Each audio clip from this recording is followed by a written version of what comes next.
Visões do Céu, capítulo 14. O fim do mal. Jesus e a Cidade Santa descem à terra. No fim dos 1000 anos, Jesus, o Rei da Glória, desce da Cidade Santa, vestido de glória como relâmpago, sobre o Monte das Oliveiras, o mesmo monte do qual ele ascendeu após a ressurreição. Quando seus pés tocam a montanha, ela se reparte e se transforma numa grande planície, preparada para receber a Santa Cidade, que inclui o paraíso de Deus, o jardim do Éden, o qual foi levado após a transgressão do homem. Agora ele desce com a cidade, mais bonito e gloriosamente adornado do que quando foi removido da terra. A cidade de Deus vem e é assentada no enorme plano que foi preparado para ela. Jesus desce sobre o imponente monte, o qual, quando seus pés nele tocam, se reparte, dando lugar a um enorme plano. Então olhamos e vimos a grande e bela cidade, com seus 12 fundamentos, 12 portas, 3 de cada lado, e um anjo diante de cada porta. Então exclamamos: Eis a cidade, a grande cidade! Ela veio do céu, da parte de Deus, e veio com todo o seu esplendor e deslumbrante glória, e foi assentada na planície que Jesus preparou para ela. Marcas do pecado nos ímpios ressuscitados. Então Jesus, em terrível e imponente majestade, chama os ímpios mortos, e eles ressuscitam com as mesmas fraquezas e corpos doentios como morreram. Que espetáculo, que cena impressionante! Na primeira ressurreição, todos saem revestidos de um vigor imortal, mas na segunda as marcas do pecado são visíveis em todos. A última luta. Agora Satanás se prepara para a última grande luta pela supremacia. Enquanto despojado de seu poder e separado de sua obra de engano, o príncipe do mal se achava infeliz e abatido. Mas sendo ressuscitados os ímpios mortos, e vendo ele as vastas multidões a seu lado, revivem-lhe as esperanças, e decide-se a não se render no grande conflito. Arregimentará sob sua bandeira todos os exércitos dos perdidos, e por meio deles se esforçará por executar seus planos. Os ímpios são cativos de Satanás. Rejeitando a Cristo, aceitaram o governo do chefe rebelde. Estão prontos para receber suas sugestões e executar-lhe as ordens. Contudo, fiel à sua astúcia original, ele não se reconhece como Satanás.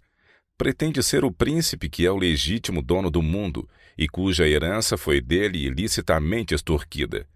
Representa-se a si mesmo ante seus súditos iludidos como um redentor, assegurando-lhes que seu poder os tirou da sepultura e que ele está prestes a resgatá-los da mais cruel tirania. Havendo sido removida a presença de Cristo, Satanás opera maravilhas para apoiar suas pretensões. Faz do fraco forte e a todos inspira com seu próprio espírito e energia. Propõe-se guiá-los contra o acampamento dos santos e tomar posse da cidade de Deus. Satanás e seu exército contra a Cidade Santa. Finalmente é dada a ordem de avançar e o inumerável exército se põe em movimento. O exército, tal como nunca foi constituído por conquistadores terrestres, tal como jamais poderiam igualar as forças combinadas de todas as eras, desde que a guerra existe sobre a terra. Satanás, o mais forte dos guerreiros, toma a dianteira, e seus anjos unem as forças para essa luta final. Reis e guerreiros estão em seu séquito, e as multidões seguem em vastas companhias, cada qual sob as ordens de seu designado chefe. Com precisão militar, as fileiras cerradas avançam pela superfície da terra, quebrada e desigual em direção à cidade de Deus. Por ordem de Jesus, são fechadas as portas da Nova Jerusalém, e os exércitos de Satanás rodeiam a cidade, preparando-se para o assalto. A coroação final do Filho de Deus. Agora, Cristo de novo aparece à vista de seus inimigos. Muito acima da cidade, sobre um fundamento de ouro polido, está um trono alto e sublime. Sobre esse trono assenta-se o Filho de Deus, e em redor dele estão os súditos de seu reino.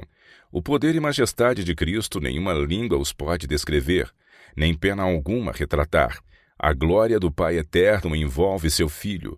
O resplendor de sua presença enche a cidade de Deus e estende-se para além das portas, inundando a terra inteira com seu brilho. Mais próximo do trono estão os que já foram zelosos na causa de Satanás, mas que, arrancados como tições do fogo, seguiram seu Salvador com devoção profunda, intensa. Em seguida estão os que aperfeiçoaram o caráter cristão em meio de falsidade e incredulidade, os que honraram a lei de Deus quando o mundo cristão a declarava nula, e os milhões de todos os séculos que se tornaram mártires pela sua fé. E além está a multidão, a qual ninguém podia contar, de todas as nações e tribos e povos e línguas que estavam diante do trono e perante o Cordeiro, trajando vestidos brancos e com palmas nas suas mãos. Apocalipse 7, 9. Terminou a sua luta. A vitória está ganha. Correram no estádio e alcançaram um prêmio. O ramo de palmas em suas mãos é um símbolo de seu triunfo, e as vestes brancas um emblema da imaculada justiça de Cristo, a qual agora possuem. Os resgatados entoam um cântico de louvor que ecoa repetidas vezes pelas abóbadas do céu. Salvação ao nosso Deus que está sentado no trono e ao Cordeiro. E anjos e serafins unem sua voz em adoração. Tendo os remidos contemplado o poder e a malignidade de Satanás, viram como nunca dantes que poder algum a não ser o de Cristo poderia tê-los feito vencedores. Em toda aquela resplendente multidão ninguém há que atribua a salvação a si mesmo, como se houvesse prevalecido pelo próprio poder e bondade. Nada se diz do que fizeram ou sofreram. Antes, o motivo de cada cântico, a nota fundamental de toda a antífona, é salvação ao nosso Deus e ao Cordeiro. Na presença dos habitantes da terra e do céu reunidos, é efetuada a coroação final do Filho de Deus. Os ímpios perante o tribunal de Deus. E agora, investido de majestade e poder supremos, o Rei dos Reis pronuncia a sentença sobre os rebeldes contra seu governo e executa justiça sobre aqueles que transgrediram sua lei e oprimiram seu povo. Diz o profeta de Deus: Vi um grande trono branco, e o que estava sentado sobre ele, de cuja presença fugiu a terra e o céu, e não se achou lugar para eles. E vi os mortos, grandes e pequenos, que estavam diante do trono, e abriram-se os livros. E abriu-se outro livro, que é o da vida, e os mortos foram julgados pelas coisas que estavam escritas nos livros, segundo as suas obras. Apocalipse 20, 11 e 12. Logo que os livros de registro são abertos e o olhar de Jesus incide sobre os ímpios, eles se recordam de todo o pecado cometido. Veem exatamente onde seus pés se desviaram do caminho da pureza e santidade, precisamente até onde o orgulho e a rebelião os levaram na violação da lei de Deus. As sedutoras tentações que incentivaram na condescendência com o pecado, as bênçãos pervertidas, os mensageiros de Deus desprezados, as advertências rejeitadas, as ondas de misericórdia rebatidas pelo coração obstinado, impenitente, tudo aparece como que escrito com letras de fogo. Todo o mundo ímpio se acha em julgamento perante o tribunal de Deus, acusado de alta traição contra o governo do céu. Ninguém há para pleitear sua causa, estão sem desculpa, e a sentença de morte eterna é pronunciada contra eles. É agora evidente a todos que o salário do pecado não é nobre independência e vida eterna, mas escravidão, ruína e morte. Os ímpios veem o que perderam em virtude de sua vida de rebeldia. O peso eterno de glória muito excelente foi desprezado quando lhes foi oferecido, mas quão desejável se mostra agora! Tudo isso, exclama o perdido, eu poderia ter ganho, mas preferi conservar essas coisas longe de mim. Oh, estranha presunção! Troquei a paz, a felicidade e a honra pela miséria, infâmia e desespero. Todos veem que sua exclusão do céu é justa. Por sua vida declararam: não queremos que este Jesus reine sobre nós. Satanás percebe que se excluiu do céu. Satanás vê que sua rebelião voluntária o inabilitou para o céu. Adestrou suas faculdades para guerrear contra Deus. A pureza, a paz e a harmonia do céu lhe seriam uma suprema tortura. Suas acusações contra a misericórdia e justiça de Deus silenciaram agora. A culpa que se esforçou por lançar sobre Jeová repousa inteiramente sobre ele. E agora Satanás se curva e confessa a justiça de sua sentença. Ímpios reconhecem a justiça de Deus. Como que extasiados os ímpios contemplam a coroação do Filho de Deus, veem em suas mãos as tábuas da lei divina, os estatutos que desprezaram e transgrediram. Testemunham o irromper de admiração, júbilo e adoração por parte dos salvos, e ao propagar-se a onda de melodia pelas multidões fora da cidade, todos juntos exclamam: Grandes e maravilhosas são as tuas obras, Senhor Deus Todo-Poderoso. Justos e verdadeiros são os teus caminhos, ó Rei dos Santos.